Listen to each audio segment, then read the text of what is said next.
Assalamualaikum warahmatullahi wabarakatuh.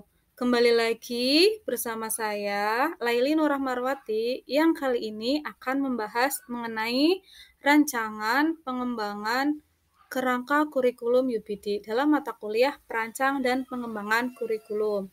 Kami merupakan mahasiswa dari PPG Prajabatan Universitas Pancasakti Tegal.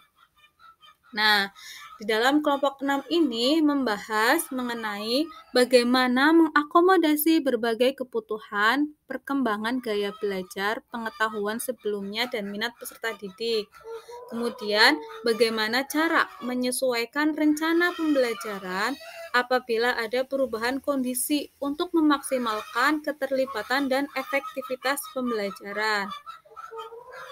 Pada kali ini kita akan membahas mengenai ulasan dan pembahasan dari kelompok 6. Di dalam kelompok 6 ini, setelah kami lakukan diskusi dan beberapa kajian literatur artikel maupun jurnal, dapat disimpulkan bahwa rancangan pembelajaran berdasarkan pada pendekatan understanding by design pada aspek T, yaitu tailor and personalize the work, guru memberikan variasi pada konten pembelajaran dengan tujuan dan kriteria penilaian yang sama untuk mengakomodir dan memaksimalkan kebutuhan belajar peserta didik yang memiliki karakteristik berbeda.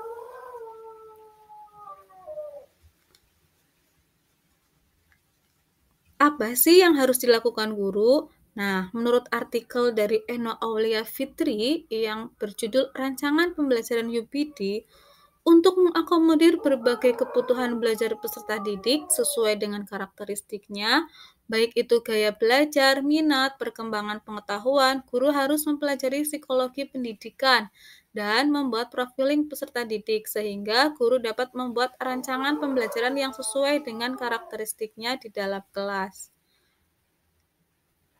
Dalam buku yang berjudul Memahami Karakteristik Anak Didik oleh Dr. Meriati MPD pada tahun 2015, tujuan yang diinginkan dari memahami karakteristik awal siswa adalah untuk mengkondisikan apa yang harus diajarkan. Bagaimana mengkondisikan siswa belajar sesuai dengan karakteristiknya masing-masing.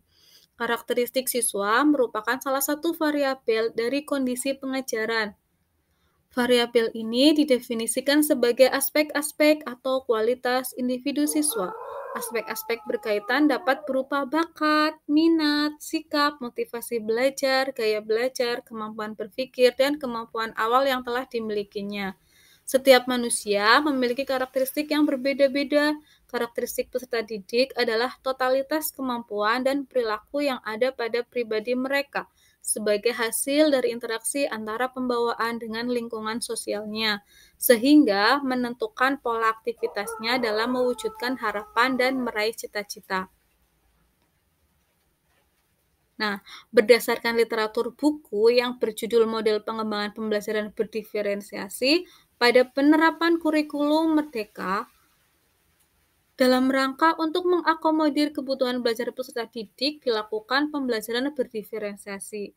Apa sih pengertian dari pembelajaran berdiferensiasi? Pembelajaran berdiferensiasi adalah proses belajar mengajar di mana peserta didik dapat mempelajari materi pelajaran sesuai dengan kemampuan, apa yang disukai dan kebutuhannya masing-masing, sehingga mereka tidak frustasi dan merasa gagal dalam pengalaman belajarnya.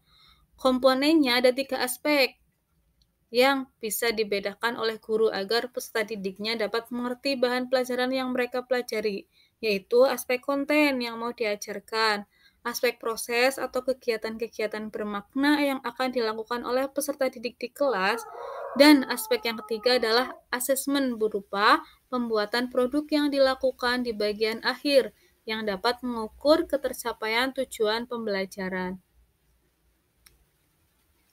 Nah, berdasarkan buku panduan pembelajaran berdiferensiasi yang diterbitkan oleh Ditjen Kementerian Agama pada tahun 2002, bahwa CP atau capaian pembelajaran dirancang dengan banyak merujuk kepada teori belajar konstruktivisme dan pengembangan kurikulum dengan pendekatan understanding by design atau UBD yang dikembangkan oleh Wiggins dan Tick. Dalam kerangka teori ini, memahami merupakan kemampuan yang dibangun melalui proses dan pengalaman belajar yang memberikan kesempatan kepada mereka untuk dapat menjelaskan, menginterpretasi, dan mengaplikasikan informasi, menggunakan berbagai perspektif dan berempati atas suatu fenomena.